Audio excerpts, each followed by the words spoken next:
Assalamualaikum warahmatullahi wabarakatuh. Perkenalkan, nama saya Muhammad Fatkun Nanda Kurniawan, NIM akhir 619. Di sini saya akan menjelaskan tentang proposal yang sudah saya buat, mulai dari bab 1 sampai bab 4. Kita mulai dari bab 1 dulu. Sini ada daftar isi juga, daftar tabel. Nah, ini ada bab 1 pendahuluan, yakni ada latar belakang masalah. Di sini kita tahu bahwa Kanyabung adalah koperasi yang bergerak di bidang koperasi syariah. Jadi dalam suatu perusahaan itu sumber daya itu manusianya itu merupakan salah satu dari sekian banyak faktor yang harus diperhatikan oleh perusahaan dan tidak boleh diabaikan oleh perusahaan itu sendiri. Dalam hal ini sumber daya manusia merupakan kekuatan utama yang dapat membuat organisasi lebih berkembang. Jadi setiap organisasi maupun perusahaan itu juga perlu memperhatikan aspek-aspek tersebut setiap saat. Jadi tanpa dukungan dan sumber daya manusia yang berkinerja baik, sumber daya perusahaan ini seperti modal dan mesin tidak dapat memberikan hasil yang terbaik. Maka dari itu diperlukan sumber daya manusia yang dikelola perusahaan harus mampu mendukung kinerja yang baik agar perusahaan dapat mencapai tujuan, misi, visi, dan misi perusahaan itu sendiri.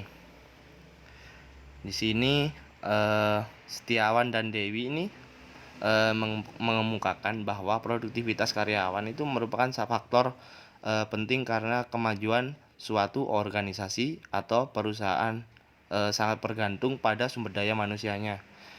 Jadi jika suatu kinerja itu meningkat, maka keberhasilan pencapaian tanpa tujuan perusahaan akan lebih luas. Tetapi ada minusnya juga jika kinerja menurun dapat menyebabkan perusahaan frustasi dan perusahaan tidak dapat mempertahankan usahanya. Di sini selanjutnya ada kompensasi. Di sini kompensasi ialah suatu wujud penghargaan yang diberikan kepada pekerja selaku upah atas jasanya. Jadi kompensasi itu diberikan kepada karyawan cocok dengan kerja yang sudah dicoba oleh karyawan tersebut. Jadi tidak hanya itu kompensasi bertujuan untuk menarik pekerja perihal yang normal bila upah ataupun pendapatan yang dibagikan industri maupun cocok yang diharapkan karyawan, sehingga banyak pelamar yang berdatangan buat melamar pekerjaan di industri tersebut.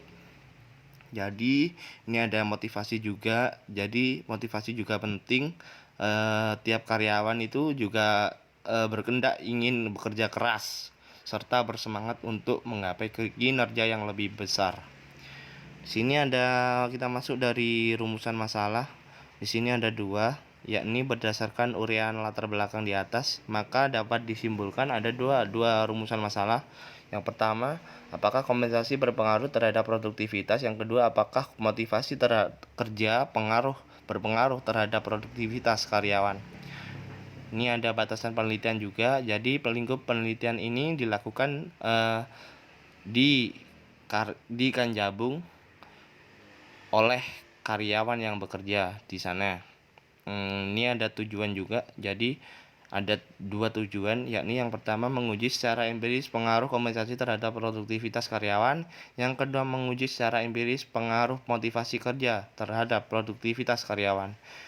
Yang selanjutnya ada manfaat penelitian, ada dua, yakni manfaat praktis dan manfaat teoritis. Jadi hasil riset ini diharapkan dapat jadi bahan pertimbangan untuk industri guna menambah produktivitas pegawai di Kanyabung. Yang kedua, secara umum hasil riset ini diharapkan bisa menjadi cerminan untuk industri dalam menambah kerja karyawan. Untuk menggapai tujuan industri dari hasil riset ini juga diharapkan bisa membantu menambah kinerja karyawan dengan memikirkan faktor-faktor yang ada, ialah antara lain kompensasi, motivasi, dan produktivitas oleh pegawai Kanyabung. Di sini ada di bab 2 ada kajian pustaka, ada kompensasi juga Pengertian kompensasi yakni suatu balas jasa yang diberikan kepada karyawan oleh industri, baik itu barang langsung maupun tidak langsung, atas apa yang telah diberikan oleh karyawan itu sendiri kepada perusahaan.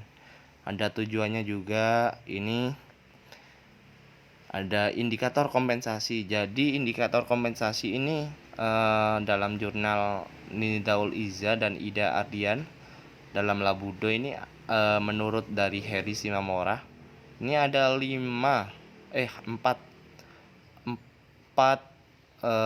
indikator kompensasi, yakni upah dan gaji yang pertama, kedua insentif, ketiga tunjangan, dan keempat fasilitas. Ada jenis-jenis kompensasi. Ini ada 3: kompensasi finansial secara langsung, kompensasi finansial tidak langsung, kompensasi non finansial berupa pekerjaan atau tugas-tugas yang menarik. Ini ada motivasi, yakni pengertiannya, motivasi merupakan kegiatan perilaku yang bekerja pada bisnis memenuhi kebutuhan-kebutuhan yang diinginkan. Ini juga ada faktor-faktor yang mempengaruhi motivasi kerja seseorang. Ini ada 5 macam, yakni usia, jenis kelamin, status perkawinan, jumlah tanggungan, dan masa kerja. Di nomor 2 ada kepribadian, di nomor 3 ada persepsi, keempat ada kemampuan belajar. Indikator motivasi kerja menurut Sastro Hadiwiryo ini dalam Mileandro ada 5, yakni kinerja, penghargaan, tantangan, dan tanggung jawab, pengembangan, keterlibatan, dan kesempatan. Ini juga di 2.3 ada produktivitas, yakni produksi merupakan sesuatu yang didapatkan oleh suatu perusahaan, baik berbentuk barang atau jasa pada periode saat yang selanjutnya dihitung menjadi nilai tambah bagi perusahaan. Ini ada juga faktor-faktor yang mempengaruhi produktivitas, ada 3, yakni ada pelatihan, 2 ada mental, dan kemampuan fisik karyawan. Yang ketiga, yang terakhir, hubungan antara atasan dan bawahan. Di indikator motivasi kerja juga ada beberapa poin. Di sini ada total 6 poin dari menurut Sutrisno. Di sini ada kemampuan. Yang pertama, kedua meningkatkan output yang dicapai, ketiga semangat kerja, keempat pengembangan diri, kelima mutu, keenam efisiensi. Ini ada Kanjabung juga di 2.4. 2.5 ada kerangka berpikir. Jadi di sini ada kompensasi dan produktivitas. Kompensasi, motivasi, dan produktivitas, yakni kompensasi sebagai X1, yang kedua adalah motivasi sebagai X2, yang ketiga ada produktivitas sebagai Y. Ini ada hipotesis juga. Ini ada definisi konsep operasional variabel, yakni ada yang pertama produktivitas kerja, yang kedua kompensasi kerja, yang ketiga motivasi kerja. Di sini kedua variabel dan satu Y ini menggunakan skala Likert. Ini kita masuk bab 3, ada metodologi penelitian. Jadi lokasi penelitian ini dilakukan di Kanjabung di Jalan Suropati, Kemantren, Kecamatan Jabung, Kabupaten Malang, Jawa Timur. Ini ada waktu penelitian, ada 4 waktu penelitian, yakni survei lokasi, kedua pengumpulan data kuesioner, 3 penginterpretasian data, keempat melakukan uji data. Selanjutnya, jenis dan pendekatan penelitian. Penelitian ini menggunakan metode kuantitatif, yakni metode yang menekankan aspek pengukuran secara objektif terhadap fenomena sosial. Jadi di sini ada populasi dan sampel juga. Yang selanjutnya ada jenis dan sumber data. Ini ada data primer dan sekunder. Ini yang selanjutnya teknik pengumpulan data, yakni angket yang pertama, yang kedua adalah wawancara, yang ketiga adalah observasi. Ini analisis data menggunakan analisis deskriptif dan analisis kuantitatif. Yang selanjutnya ada analisis regresi linear berganda. Di sini saya menggunakan skala Likert, yakni ada setiap pembobotan pertanyaan itu, yang pertama sangat setuju 5 poin, yang kedua setuju 4 poin, yang ketiga kurang setuju 3 poin, keempat tidak setuju 2 poin, kelima sangat tidak setuju 1 poin. Ini ada uji asumsi klasik. Ada beberapa yakni uji normalitas data, uji multikolonialitas, uji kedastisitas, uji autokorelasi. Ini ada uji kualitas data. Di sini ada hipotesis, uji T, dan uji F. Ini ada bab 4 di gambaran umum perusahaan. Di sini ada sejarah singkat perusahaan itu sendiri. Ini di 4.2 ada visi dan misi tentang Kanyabung. Ini ada struktur organisasi. Ini struktur organisasinya. Di sini ada daftar lampiran, yakni ada kuesioner. Ini ada dua variabel bebas, satu variabel terikat, yakni kompensasi sebagai X1, motivasi sebagai X2, produktivitas sebagai Y. Ini ada uji asumsi klasik. Di sini ada uji normalitas data. Uji normalitas ya bisa disebut valid jika garis ini membentuk sebuah gunung, maka hal itu dikatakan normal. Ini ada plot, ini ada p-plot, yakni kita lihat bahwa titik-titik ini mengikuti garis tersebut, maka kalau titik-titik tersebut mengikuti pada garis, itu bisa dikatakan normal.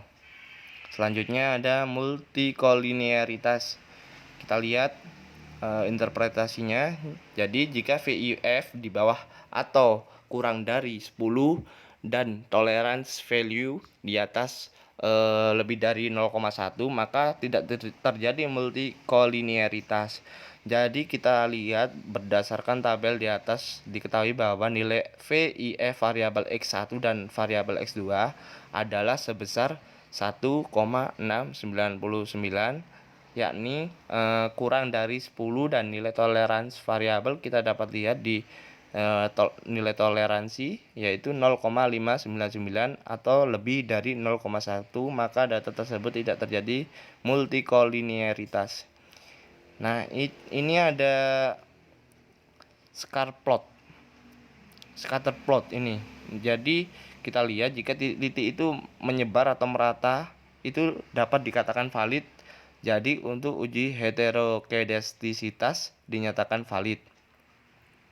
Ini ada uji autokorelasi.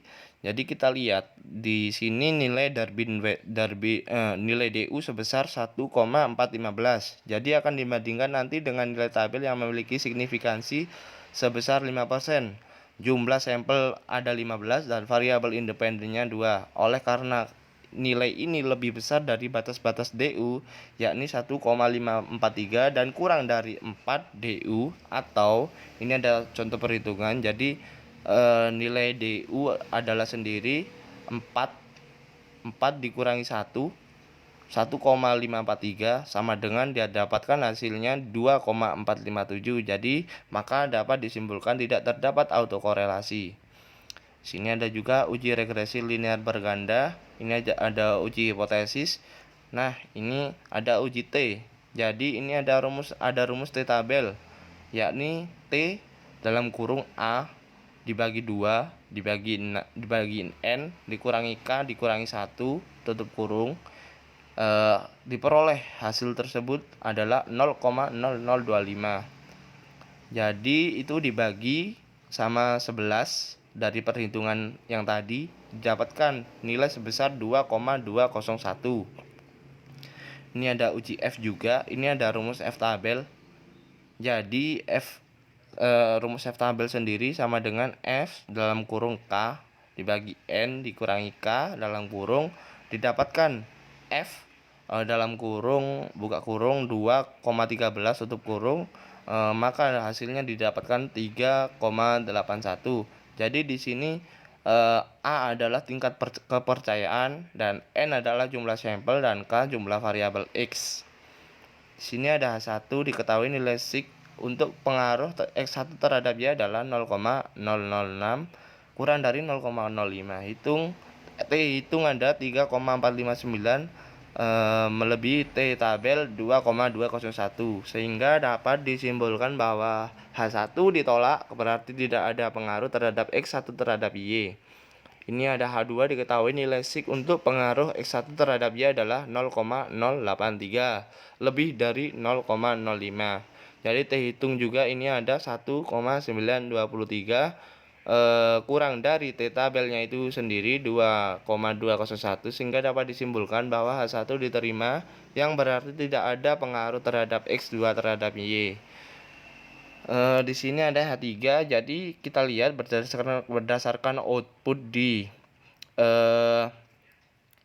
diketahui nilai signifikansi untuk pengaruh X1 dan X2 secara simultan terhadap Y adalah sebesar 0,000.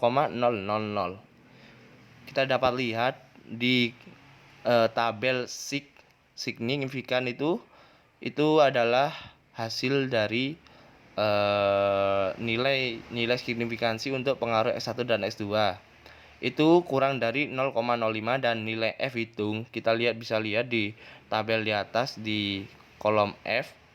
Jadi F hitungnya itu adalah berjumlah 20,105.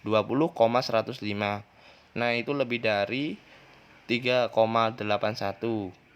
Jadi sehingga dapat disimpulkan bahwa H3 yang berarti terdapat pengaruh S1 dan S2 secara simultan terhadap Y.